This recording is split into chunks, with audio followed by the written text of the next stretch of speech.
আসসালামু আলাইকুম। আমরা আজকের এই ভিডিওতে দেখব কিভাবে একটি স্মার্ট কল সেন্টার সলিউশন বা পিবিএক্স এর আইভিআর মেনু কাজ করে। তো আমরা এই ভিডিওতে একটা ডায়াগ্রাম দেখতে পাচ্ছি ইতিমধ্যে। তো এই ডায়াগ্রামটা আমরা যদি স্পষ্টভাবে বুঝতে পারি তাহলে আমরা টোটাল আইভিআর মেনুটা বুঝতে পারবো। আচ্ছা, এইখানে আমরা দেখতে পাচ্ছি একজন লোক কি একটা নাম্বারে কল করেছে। কোন নাম্বারটা? এই নাম্বারটাতে। আচ্ছা, এই নাম্বারটাতে কল করার পরে এই নাম্বারটা কি করেছে? এই নাম্বারটা একটা আইভিআর মেনুর কাছে কলটা ট্রান্সফার করেছে। এইখানে আইভিআর মেনু হিসেবে আমরা কি দেখতে পাচ্ছি?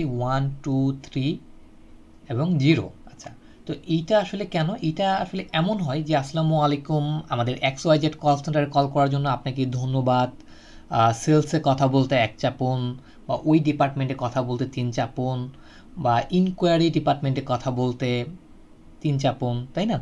আর সরাসরি হেল্পলাইনে কথা বলতে 0 চাপুন। তো এরকমই হয়। তো এই হচ্ছে আমাদের আজকের একটা সিম্পল ডায়াগ্রাম, যেটা আমি আপনাদেরকে দেখানোর চেষ্টা করছি। আচ্ছা, তো এইখানে কি করেছে? এই মহিলাটা এই নাম্বারে কল করেছে। এই নাম্বারে কল করার পর কি হয়েছে? এই কলটা এই আইভিআর মেনুতে ট্রান্সফার হয়েছে। আচ্ছা, এই মেনু কি করেছে? এখন গ্রাহক যদি বা এই ব্যক্তি যদি এক প্রেস করে, তাহলে তার কলটা কোথায় যাচ্ছে? সেলসে যাচ্ছে। আচ্ছা, এখন আপনার সেলসে কতজন এমপ্লয়ি রয়েছে? 3 জন। আচ্ছা, এইখানে 30 জনও থাকতে পারে। আমার ডায়াগ্রামটা যেন বড় না হয়, এই জন্য আমি 3 জন দিয়ে হচ্ছে আপনাদেরকে দেখানোর চেষ্টা করেছি। তাহলে এখানে কতজন? যে 3 জনের কাছে কলটা যাচ্ছে। কোথায় প্রেস করলে? একে প্রেস করলে এই 3 জন সেলস টিমের কাছে কলটা যাচ্ছে। ওকে, তারপরে কি হচ্ছে?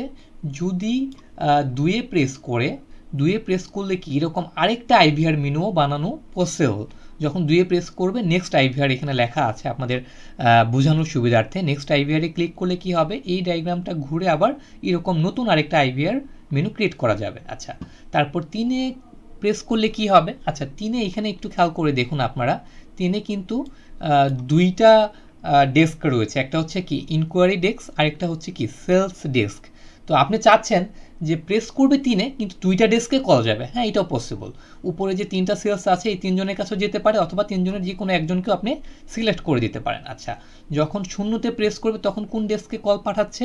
সাপোর্টে। আচ্ছা, তো এখন এইভাবে হচ্ছে আইভিআরটা কাজ করবে। এটা অটোমেটিকলি কাজ করবে। যখন একজন গ্রাহক কল করবে, তখন সেই কলটা রিসিভ করতেছে কে? নাম্বার রিসিভ করার পর নাম্বারটা কলটা কাকে পাঠাচ্ছে? আইভিআরকে।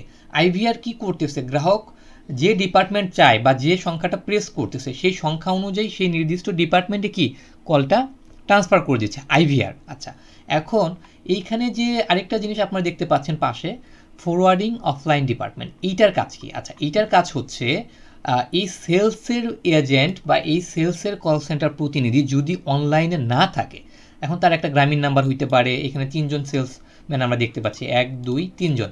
আচ্ছা, এখন প্রথম সেলসম্যানের নাম্বার গ্রামীণ হইতে পারে, দ্বিতীয় সেলসম্যানের নাম্বার বাংলা লিঙ্ক হইতে পারে, আবার তৃতীয় সেলসম্যানের নাম্বার কি অন্য একটা গ্রামীণ নাম্বারও হইতে পারে। তার যে নাম্বারটা থাকবে, তার নাম্বারগুলোতেও কল চলে যাবে অফলাইনভাবে। আচ্ছা, তো এখন এইখানে 3-এ প্রেস করলে ইনকোয়ারি, তার নাম্বার দেয়া আছে অফলাইন ফরওয়ার্ড হিসেবে, দেয়া আছে কি এয়ারটেল নাম্বার, আরেকজন সেলসের দেয়া আছে কি একটা গ্রামীণ নাম্বার, সাপোর্টের দেয়া আছে একটা বাংলা লিঙ্ক নাম্বার। এইভাবে কলগুলো কি হবে? মানে অফলাইনেও ট্রান্সফার হবে।